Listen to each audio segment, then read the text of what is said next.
Hello. Today I'm doing my top 5 of these 20 mechanical pencils. I'm doing one for writing, 5 for writing, 5 for drawing and sketching, and another for drafting, which I like doing.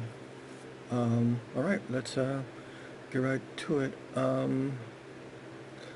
Since these two, the unit Toga are the same, Toga Advance, they're just different sizes. I'm going to go ahead and choose those as 1, since they were basically the same except for the one's a 0.5 and one's a 0.7.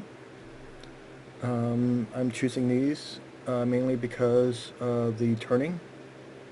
It has an automatic, the lead automatically turns as you lift it. So every time you lift it, every time you write a character or lift the pencil off the paper, it turns the lead. Therefore, it doesn't really have like a flat area on the lead, because if it doesn't turn, you have to turn it yourself. And I've had the habit of doing that, especially when I'm drafting. I'll turn the pencil as I write a line, draw a line. So, and they're fairly durable. They're not very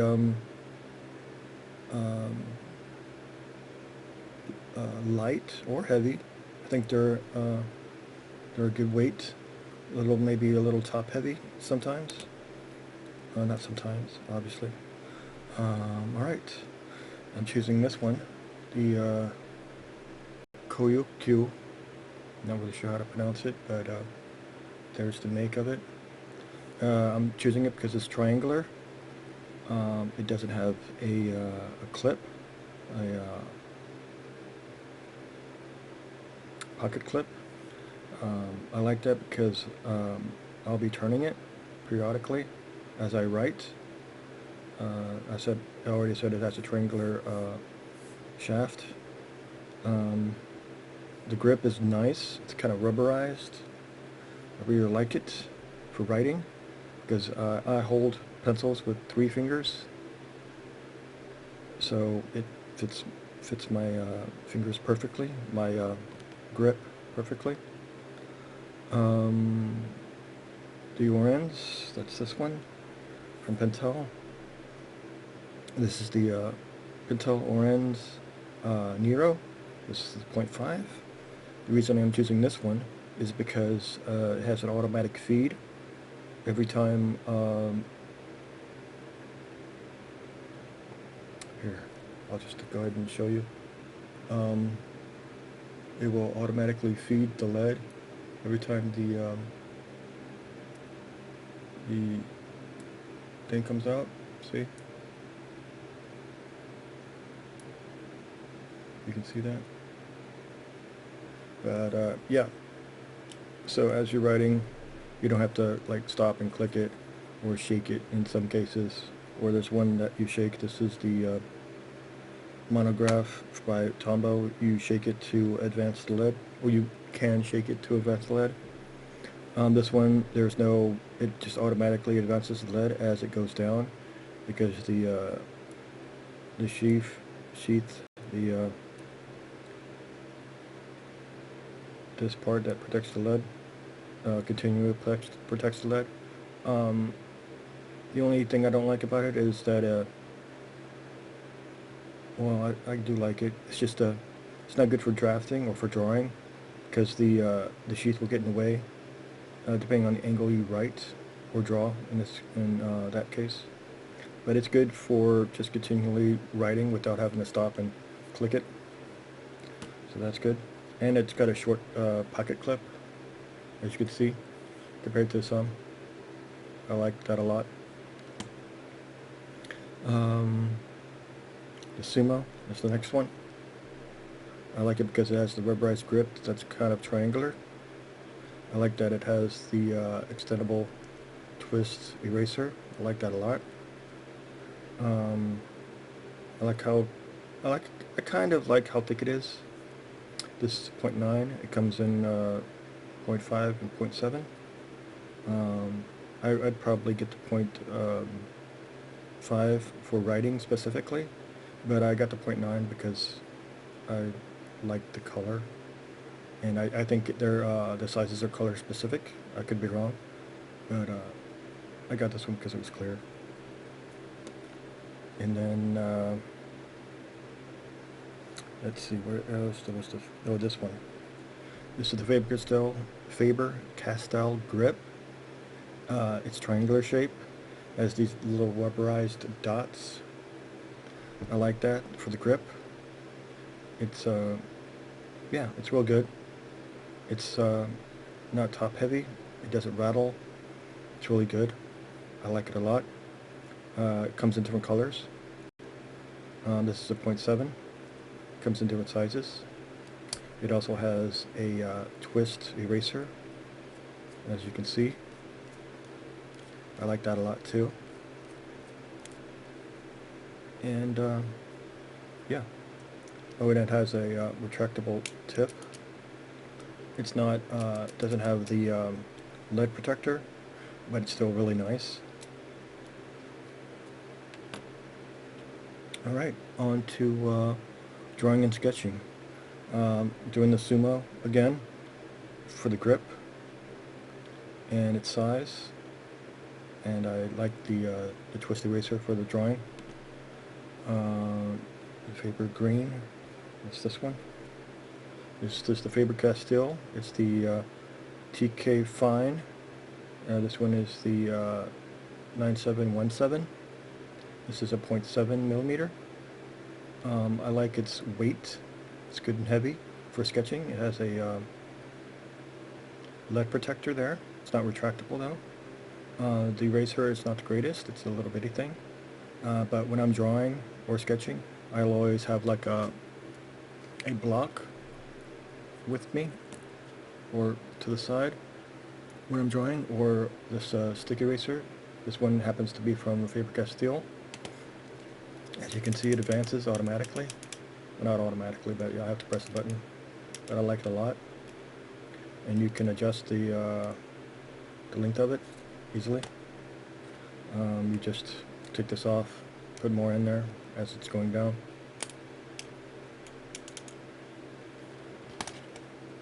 But yeah, I like this one. It's got like a octagonal grip on this one. I like the weight, I like the color, I like the grip, I like that I can turn it. Even when I'm sketching or just regular drawing, I'll turn it automatically to get a sharper edge. Let's see, the next one is the this is from made in Sweden. I'm gonna butcher the name. They're famous. Caran D'Ache. I'm sure I butchered that, but I'll have the specifics in the description of this video. I really like the weight. It's a little on the heavy side, but for sketching and drawing, I think it's perfect. The eraser is small, but that's okay. Like I said, when I'm drawing and sketching, I'll have the erasers nearby. I'm pretty sure it's octagonal in its shape. I really like that. I've gotten used to octagonal pencils, and it's just really nice. Design and everything. Sorry, there's some debris there from the eraser. Let's see, what's the next one? This one is the Pentel P209, the 9 denoting the size of the lead. It's a 0.9 millimeter. The reason I like this one is because I basically grew up with it. It has like an octagonal, kind of serrated or ribbed, as you can see, grip. I like this one because I just simply grew up with it. My father used it, and it was always around, so it's the one I used. I don't know if he was buying them personally or he got them from work. Either way, I really like it. It's a classic. It's been around for decades and decades, at least 50 years, I think. I could be wrong. But it's got the typical eraser. Not typical. It's a little on the long side compared to a lot of them. I always thought it was sturdy. Always thought it was well made. It's plastic, so it's a little on the light side, so that's good. I think this one's kind of a metal with some kind of acrylic paint, so it's a little on the heavy side. But this one, just classic, and I've just used it forever. The Staedtler is next. This is the Staedtler 925. This is the 9mm. It's got a rubberized type grip, if you can see the grip. It's good. It's got a lead indicator, the grade. It's got a good clip. I think it's plastic. I think this whole thing is plastic other than the tip. It has a wire for maintenance. As you can see, it has the wire for maintenance. You never know when you have to, the lead breaks in the tip and you have to get the lead out. And yeah, it's just an overall good pencil, I think, for sketching, maybe for writing when you need it. I mean, sometimes you need to make a note as you're drawing or sketching. Alright, for drafting, I'm gonna choose the Pentel just because I'm used to it and I've used it for drafting forever.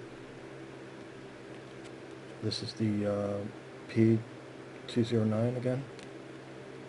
I'm gonna choose the Staedtler again for drafting. It's got a great tip for drafting. It's easy to visualize what you're drawing.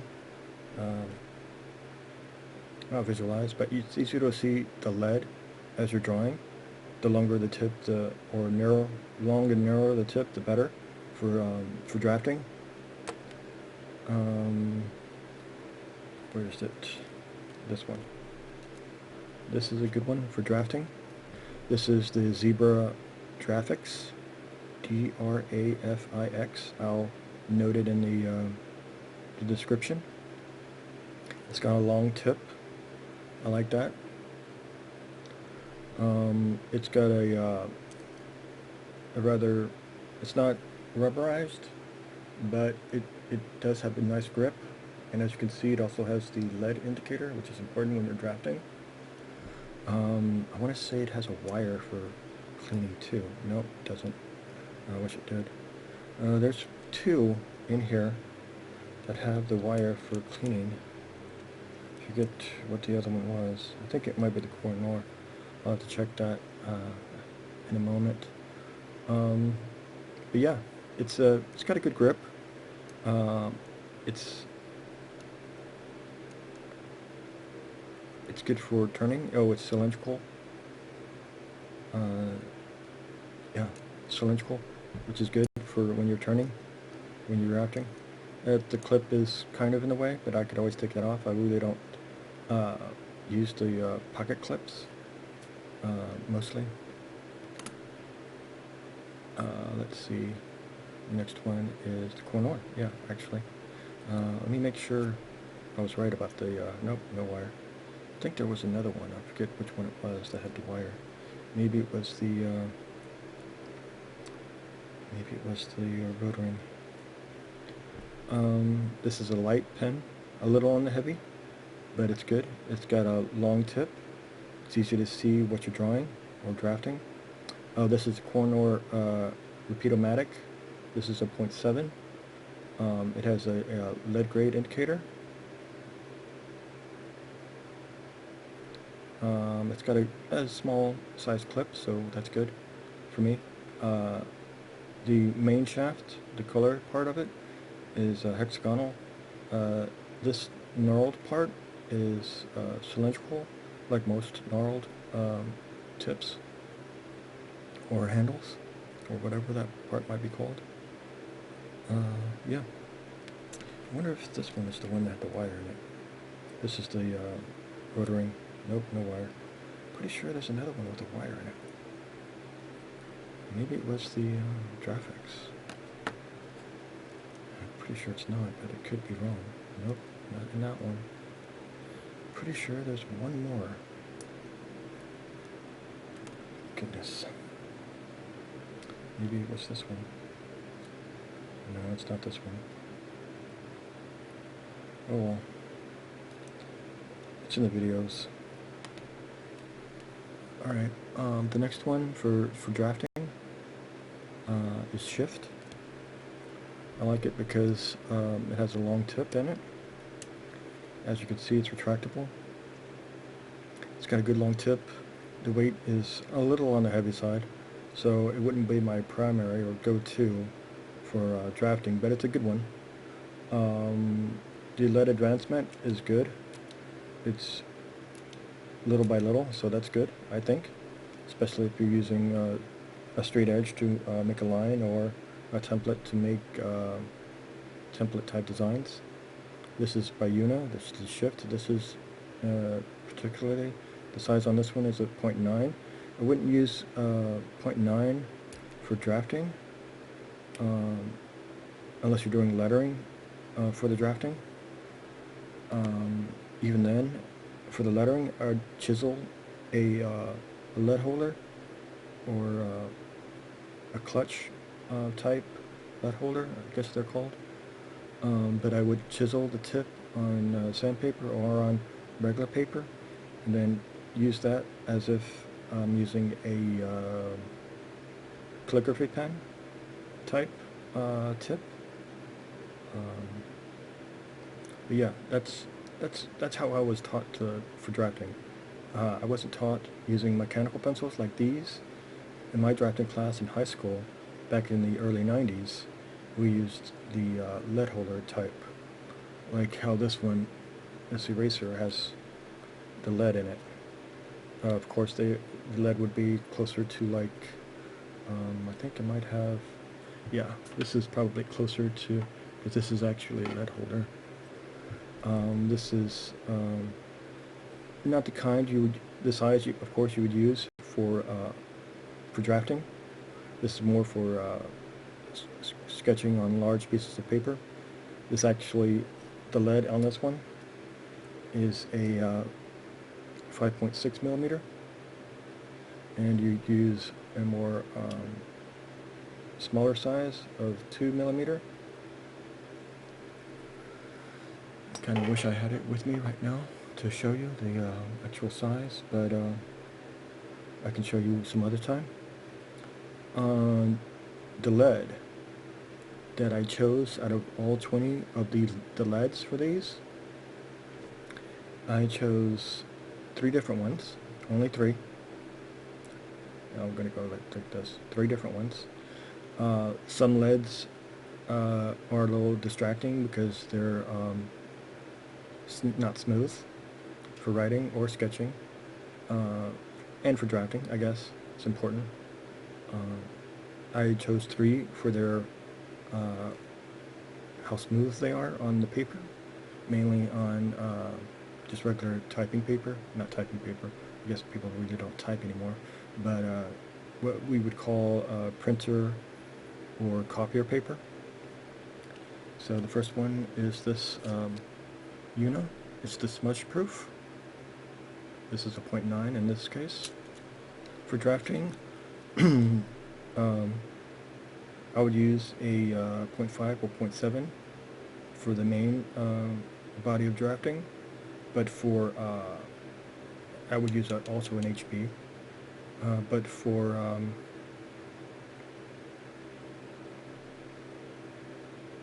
when I'm measuring and making little marks for where I want, how do I explain this? When you're drafting, you use a scale for measuring the line that you want to make, and then you use a straight edge to actually make the line, because the scales, the rulers, are not made for drawing. they're made for measuring. And a straight edge is specifically made for its straight edge. Because when you, here, I'll grab a scale so you can see what I mean. On a scale, in this case it's an architectural scale for architects. This one is made by Alvin. It's made in back in the day in West Germany, before there was a singular Germany again. As you can see, it has different numbers, different scales.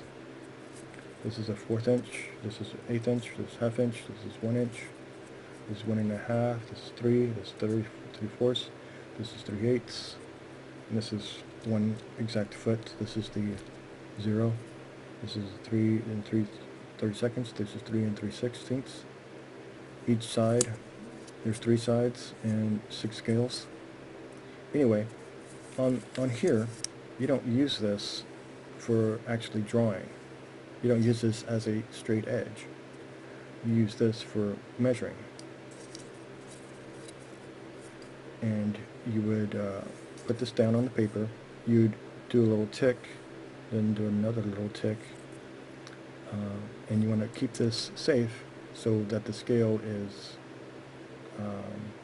accurate as possible for as long as possible. And then you get something, well, kind of like this. This is would be called a straight edge. You keep it for its straight edge. And of course you have templates. Here, I'll grab a template. This is just a simple, quick template that I had lying around with circles.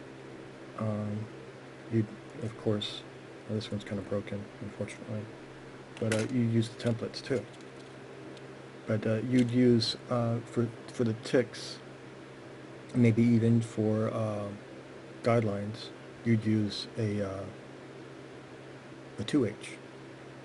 In my case, I'd use a 2H, which is a little lighter and harder than an HB. Then the next lead I got, or chose, is the zebra, as you can see here. This is an HB, this is the 0.7 in this case. I'll be marking these in the description. This one, doesn't have a maker's label on it, but this is the Caran D'Ache, however you pronounce that. I'll also be marking this in the description. These are the 3 leads that I chose for their smoothness on the paper. So yeah, and that's pretty much the end of the video. I hope you appreciate this. There are many other leads, many other types and brands and models of mechanical pencils, but these are the ones I have on hand. These are the ones, yeah. Alright, thank you.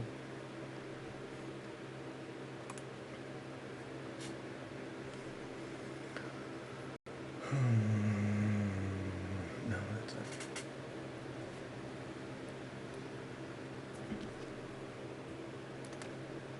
No, dang it.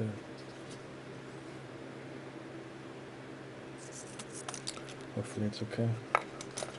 I do talk louder, so hopefully I'll be alright.